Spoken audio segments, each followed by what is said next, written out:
ಚೆನ್ನಾಗಿದ್ದೀರಾ? ಚೆನ್ನಾಗಿದ್ದೀನಿ. ಏನು ಅಡುಗೆ ಇವತ್ತು? ತಿಳಿ ಸಾರು ಅನ್ನ ಅಷ್ಟೇ. ಯಾಕೆ ಬೇಜಾರಾಗಿದ್ದೀರಲ್ಲ? ಏನಾಯ್ತು? ಅದೇ ನಮ್ಮ ಓನರು 10% ರೆಂಟ್ ಇನ್ಕ್ರೀಸ್ ಮಾಡ್ತೀನಿ ಅಂತ ಹೇಳಿದ.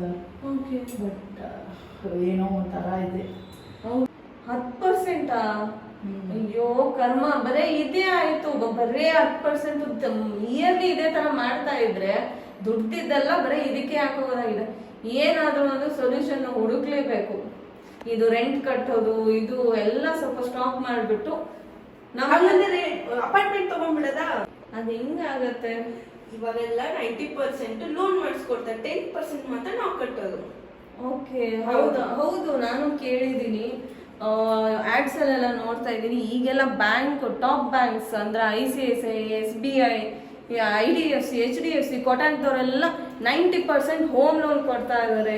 ಈಗ ಇಮ್ಯಾಜಿನ್ ಮಾಡ್ಕೊಳ್ಳಿ, ಈಗ 1 ಕೋಟಿ ರೂಪಾಯಿ ನಾವು ಮನೆ ತಗೊಂತಾ ಇದ್ರೆ 10% ನಾವು ಡೆಪಾಸಿಟ್ ಪೇ ಮಾಡಬೇಕು ಆಸ್ ಅ 10 lakh. ಇನ್ನು 90% ಬ್ಯಾಂಕ್ದವ್ರು ಪ್ರೊವೈಡ್ ಮಾಡ್ತಾರೆ. EMI ಯೋಚನೆ ಮಾಡಬೇಕು ಅಂದ್ರೆ EMI ಏನಿಲ್ಲ, ನಾವು ರೆಂಟ್ ಕಟ್ತಾ ಇದ್ದಲ್ಲ ಅದಕ್ಕಿಂತ ಸ್ವಲ್ಪ ಡಬಲ್ ಆಗಿರುತ್ತೆ. ಏನೋ ಒಂದು ಅಡ್ಜಸ್ಟ್ ಮಾಡ್ಕೊಂಡು ಪೇ ಮಾಡ್ಕೋಬಹುದು. ಆದ್ರೆ ನಮಗೊಂದು ಲೈಫ್ ಸೆಕ್ಯೂರ್ ಆಗುತ್ತೆ, ಲೈಫ್ ಒಂದು ಒಳ್ಳೆ ಚೆನ್ನಾಗಿದೆ. ನೀವಿಬ್ರು ಏನ್ ಯೋಚನೆ ಮಾಡ್ತಾ ಇದ್ದೀರಾ? ಹಂಗಂದ್ರೆ ಪರ್ಚೇಸ್ ಮಾಡ್ಬಿಡೋಣ ಅಂತೀಯಾ? ಮಾಡೋಣ. ಎಸ್, ಪರ್ಚೇಸ್ ಮಾಡೇ ಬಿಡೋಣ, ತಗೊಂಡ್ಬಿಡೋಣ ಮನೆನ. ಹೆಂಗೋ ಇಲ್ಲೂ ನೈಬರ್ ಆಗಿದ್ವಿ, ಅಲ್ಲೂ ನೈಬರ್ ಆಗ್ಬಿಡೋಣ. ಹೌದು, ಅದು ಮಾತ್ರ ನಿಜ ಅಲ್ವಾ? ಒಳ್ಳೆ ಒಂದೇ ಕಡೆ ಇರ್ತೀವಿ, ಚೆನ್ನಾಗಿರತ್ತೆ, ಫನ್ ಆಗಿರತ್ತೆ. ಮತ್ತೆ ಹಸ್ಬೆಂಡ್ ಹತ್ರ ಇನ್ಫಾರ್ಮ್ ಮಾಡ್ಬೇಕಲ್ವಾ? ಅನ್ಸೋ ತರ ಈಗ ಅವ್ರಿಗೆ ಇನ್ಫಾರ್ಮ್ ಮಾಡಿದ್ರೆ ಅವ್ರು ಬೇಡ ಅಂತಾನೆ ಅಂತಾರೆ. ಅದಕ್ಕೆ ಬೆಟರ್ ನಾವು ಫಸ್ಟ್ ಲೊಕೇಶನ್ಗೆ ಹೋಗೋಣ, ಪ್ರಾಜೆಕ್ಟ್ ಎಲ್ಲ ನೋಡ್ಕೊಳ್ಳೋಣ, ಡೀಟೇಲ್ಸ್ ಕಲೆಕ್ಟ್ ಮಾಡ್ಕೊಳ್ಳೋಣ. ಆಮೇಲೆ ಎಷ್ಟು EMI ಬರುತ್ತೆ, ಎಷ್ಟು ಪೇ ಮಾಡಬೇಕು ಎಲ್ಲ ತಗೊಂಡ್ಬಂದು ಅವ್ರ ಮುಂದೆ ಇಟ್ಟು ಕನ್ವಿನ್ಸ್ ಮಾಡಿದ್ರೆ ಅವರು ಕನ್ವಿನ್ಸ್ ಆಗ್ತಾರೆ. ಓಕೆನಾ? ನಾನು ನನ್ನ ಪೇರೆಂಟ್ಸಿಗೆ ಇನ್ಫಾರ್ಮ್ ಮಾಡ್ತೀನಿ. ಬನ್ನಿ ಹೋಗೋಣ. ಓಕೆ, ಬಾ ಬೇಗ ಹೋಗೋಣ. ಹಸ್ಬೆಂಡ್ ಬರೋಷ್ಟು ವಾಪಸ್ ಬರ್ಬೇಕು, ಕೊಟೇಶನ್ ತಗೊಂಡು ಬೇಗ ಬಾ. ಈಗ ಯಾವ ಪ್ರಾಜೆಕ್ಟ್ ನೋಡಕ್ ಹೋಗ್ತಾ ಇದೀವಿ? ಇವತ್ತು ಸತ್ವ ಪಾರ್ಕ್ ಕ್ಯೂಬಿಕ್ಸ್ ನೋಡೋಣ. ದೇವನಹಳ್ಳಿಯಲ್ಲಿ ಇದೆ ಅಲ್ಲ? ಹೌದು, ನಿಯರ್ ಟು ದಿ ಏರ್ಪೋರ್ಟ್. ಓಕೆನಾ? ಹೋಗೋಣ. Okay.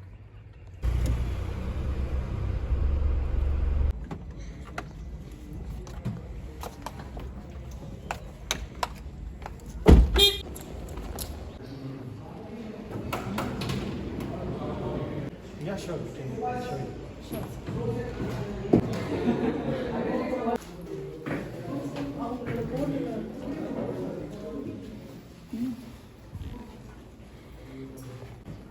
Hello madam, welcome to Satwa. Myself Rakesh, I handle sales here. So this is the brochure of the property. So the total ಬಂದ್ಬಿಟ್ಟು 18 ಎಕರೆ ಪ್ರಾಪರ್ಟಿ ಇದೆ. ಫೇಸ್ 1, ಫೇಸ್ 2 ಅಲ್ಲಿ divide ಆಗಿದೆ. Face 1 ಇವಾಗ ready to move, face 2 ಇವಾಗ pre launch stage ಅಲ್ಲಿ ಇದೆ. Total ಬಂದ್ಬಿಟ್ಟು 18 ಎಕರೆಯಲ್ಲಿ 1600 ಅಪಾರ್ಟ್ಮೆಂಟ್ಸ್ ಇದೆ. ಫ್ರಂಟ್ ಸೈಡ್ ಇಲ್ಲಿ ಮಾಲ್ ಇದೆ madam, you can see here. So ಇಲ್ಲಿ ಮಾಲ್ ಇದೆ ವಿತ್ ಮಲ್ಟಿಪ್ಲೆಕ್ಸ್ ಇದೆ, 4 ಸ್ಕ್ರೀನ್ ಥಿಯೇಟರ್ಸ್ ಇದೆ. Phase 2 already we delivered madam. Phase 1 deliver ಆಗಿದೆ, ಫೇಸ್ 2 ಅಂಡರ್ ಕನ್ಸ್ಟ್ರಕ್ಷನ್ ಇದೆ ಇವಾಗ. ಫೇಸ್ 1 ಅಲ್ಲಿ 800 ಅಪಾರ್ಟ್ಮೆಂಟ್ಸ್ ಇದೆ, phase 2 again 800 apartments madam. Elevation ಬಂದ್ಬಿಟ್ಟು 2 ಬೇಸ್ಮೆಂಟ್ G+14 ಫ್ಲೋರ್ಸ್. ಸೊ ಇಲ್ಲಿ ಟೋಟಲ್ ನಾವು 80% ಓಪನ್ ಸ್ಪೇಸ್ ಕೊಡ್ತಾ ಇದ್ದೀವಿ. ನೀವು ಯಾವುದೇ ಯೂನಿಟ್ ಅಲ್ಲಿ ಹೋದ್ರೂ ಪರ್ಫೆಕ್ಟ್ ವೆಂಟಿಲೇಷನ್ ಇದೆ. So in phase 1 studio, phase 1 BHK, 2 BHK ಆಮೇಲೆ 3 BHKs ಇದೆ. ಫೇಸ್ 2 ಅಲ್ಲಿ studios 1 BHK, 2 BHK, 2.5 BHK, 3 BHK ಇದೆ. ಸೊ ಡೈಮೆನ್ಷನ್ಸ್ ಬಂದ್ಬಿಟ್ಟು ಸ್ಟುಡಿಯೋ ಬಂದ್ಬಿಟ್ಟು 450 ಡೈಮೆನ್ಷನ್ ಇಂದ 1700 ತನಕ 3 BHK ಇದೆ. ಸೊ ಪ್ರೈಸ್ ರೇಂಜ್ ಬಂದ್ಬಿಟ್ಟು ಸ್ಟುಡಿಯೋ 36 lakh ಇದೆ, 3 BHK ಅಂದ್ರೆ 1.4 CR ಆಗುತ್ತೆ.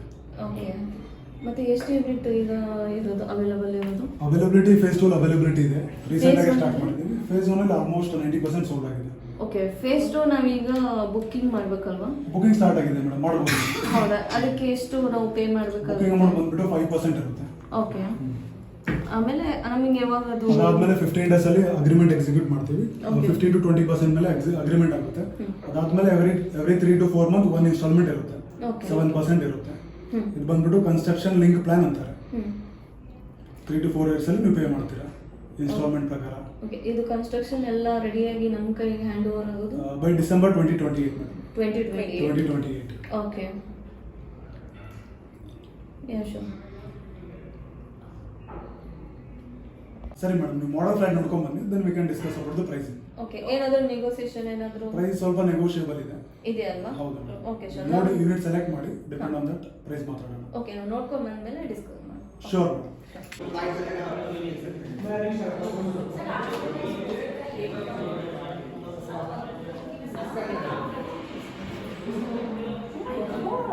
ಸೂಪರ್.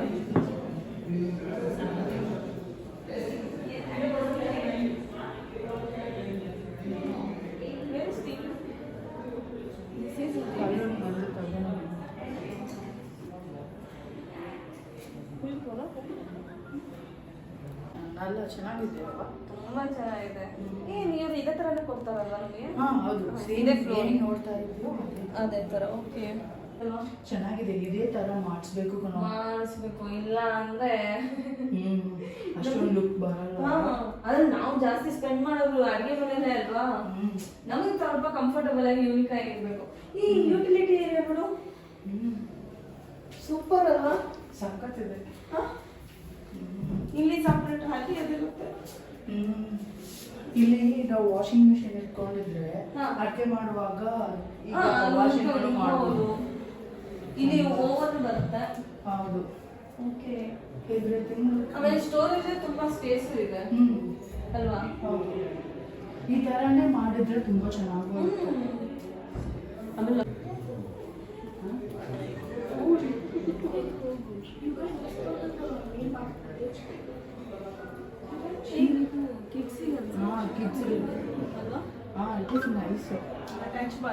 ಅಟ್ಯಾಚ್ ಬಾತ್ರೂಮ್ ಇದೆ, ಬಾಲ್ಕನಿ ಇದೆ ಅವರಿಗೆ ಪ್ಲೇ ಮಾಡಕ್ಕೆ. ಅದೇ ಸ್ವಲ್ಪ ಸೇಫ್ಟಿ ಮಾಡಿಸ್ಬೇಕಷ್ಟೇ ಮಕ್ಕಳಿಗೆ. ಸೇಫ್ಟಿ ಮಾಡಿಸಿದ್ರೆ ಚೆನ್ನಾಗಿರುತ್ತೆ. ಇಲ್ಲಿ ನೋಡಿ ಮಿನಿ ಸೋಫಾ ಮಾಡಿದ್ದೆ. ಸ್ಟಡಿ ಟೇಬಲ್ ಸಖತ್ತಾಗಿದೆ ಅವರಿಗೆ ಅಲ್ವಾ? ಇಂಟ್ರೆಸ್ಟಿಂಗ್. ಒನ್ಲಿ ಥಿಂಗ್ ಅವ್ರು ಚೆನ್ನಾಗಿ ಇದು ಮಾಡ್ಬೇಕು ಅಷ್ಟೇ. ಅದೇ ನಾವು ಇದೇ ತರನೇ ಮಾಡಿಸ್ಬೇಕು.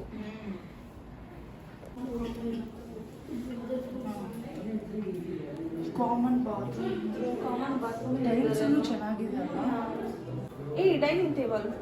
ಹಾ, ಡೈನಿಂಗ್ ಟೇಬಲ್ ನಾವು ಅಲ್ಲಿ ಯಾವ ಡಿಸೈನ್ ಬೇಕೋ ಹಾಕೋಬಹುದು. ಹಾ, ಇದು ನೋಡೋ ಇದು ದೊಡ್ಡದಾಗಿದೆ.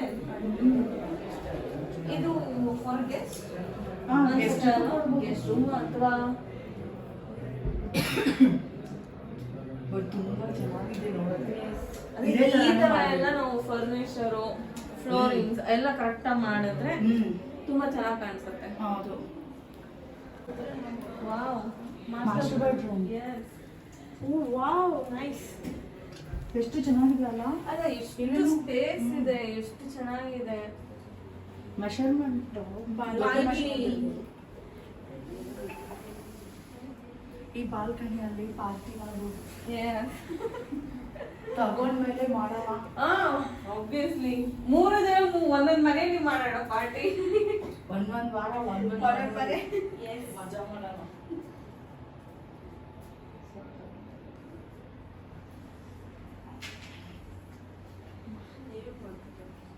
ಇದು ಹ್ಯಾಂಗಿಂಗ್ ಲೈಟ್ ಇದೆಲ್ಲ. ಹ್ಯಾಂಗಿಂಗ್ ಲೈಟ್ ಹಾಕಿದ್ರೆ ಚೆನ್ನಾಗಿರುತ್ತೆ, ಚೆನ್ನಾಗಿರುತ್ತೆ. ಬಟ್ ಮಕ್ಕಳು ಮುಟ್ಕೊಂತಾರಲ್ಲ. ಸ್ವಲ್ಪ ಸ್ವಲ್ಪ ಹೈಟ್ ಅಲ್ಲಿ ಮಾಡಿಸ್ಬೇಕು. ಹೌದು. ಯಾರು They remove that clock. yes.